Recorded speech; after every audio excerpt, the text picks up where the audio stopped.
ஆனால் ஒன்றை மட்டும் கூறிக்கொள்ள ஆசைப்படுகிறேன்.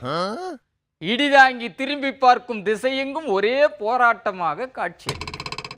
போர் என்பது பல வகைப்படும். அது கருத்து போராக இருக்கலாம், கைகலப்பாக இருக்கலாம், கால் கலப்பாக இருக்கலாம், தலைக்கலப்பாக இருக்கலாம், அல்லது முடிக்கலப்பாக இருக்கலாம். அதை காலமும் நேரமும் தான் முடிவு. இந்த கைகலப்பு கால் கலப்பு இல்லாத சமயங்களில் தான் ஆயுதங்களை கொண்டு பரஸ்பரம் பரிமாற தொடங்குகிறார். சில சமயங்களில் உள்நாட்டு போராக இருக்கலாம், இல்லை என்றால் எல்லை தாண்டிய போராக இருக்கலாம். ஆக எல்லையில் நடந்தாலும் தொல்லைதான், கொல்லையில் நடந்தாலும் தொல்லைதான். இன்னும் சொல்ல போனால் காற்றுக்காகவும் போர் நடக்கின்றன, நீருக்காகவும் போர் நடக்கின்றன. நீர் போர் நடந்தால் நெருப்புக்கு என்ன வேலை என்று கேட்கும் அளவுக்கு போர்களை தொடுக்கிறார். தொண்டைக்கு தண்ணி வேண்டும் என்று தொண்டன் கேட்டால் இடிதாங்கி என்ன செய்வார்? கடலை கை காட்ட முடியுமா? முடியாது. நீருக்காக மட்டும்தான் போர் நடக்கிறதா? காற்றுக்காகவும் போர் நடக்க தொடங்கிவிட்டது. காற்றுக்காக நடக்கும் போர் காற்றுக்கும் காதுக்குமாக நடக்கும் போர் என்பதை நீங்கள் புரிந்து கொள்ள வேண்டும். அது ஜீக்களிடையே நடக்கும் போர்.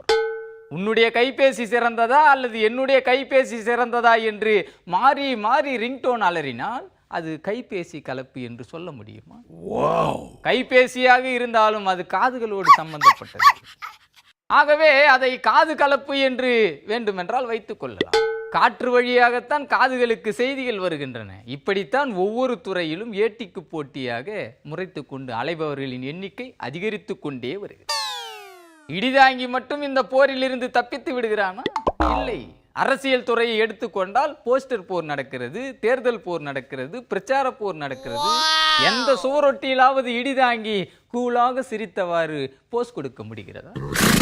இந்த சாணக்கியனின் மூஞ்சிலேயே சாணத்தை வீசி தங்கள் சாதனைகளை பல மடங்காக்கி விடுகிறார்.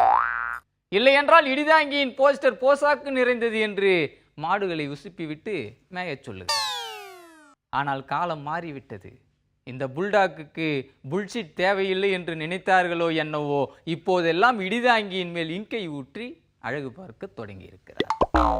இந்த இடிதாங்கி ஒரு நடமாடும் இங்கர்சால் என்று அடைமொழி போட்டு விழிப்பதை பொறுக்க முடியாமல் இந்த இங்கர்சால் மேலே இங்கை சாத்த முனைகிறார்கள் என்றால் நாடு எந்த திசையை நோக்கி போய் கொண்டிருக்கிறது என்பதை நாசா விஞ்ஞானிகள் தான் ஆய்ந்து சொல்ல. ஆக இது போன்ற போர்கள் அனைத்தும் நிறுத்தப்படும் வரைக்கும் இடிதாங்கி வெட்டியாக போரடித்துக் கொண்டிருப்பான் என்ற உண்மையை கூறி உங்கள் எல்லோரையும் எச்சரித்து விடைபெறுகிறேன். நன்றி.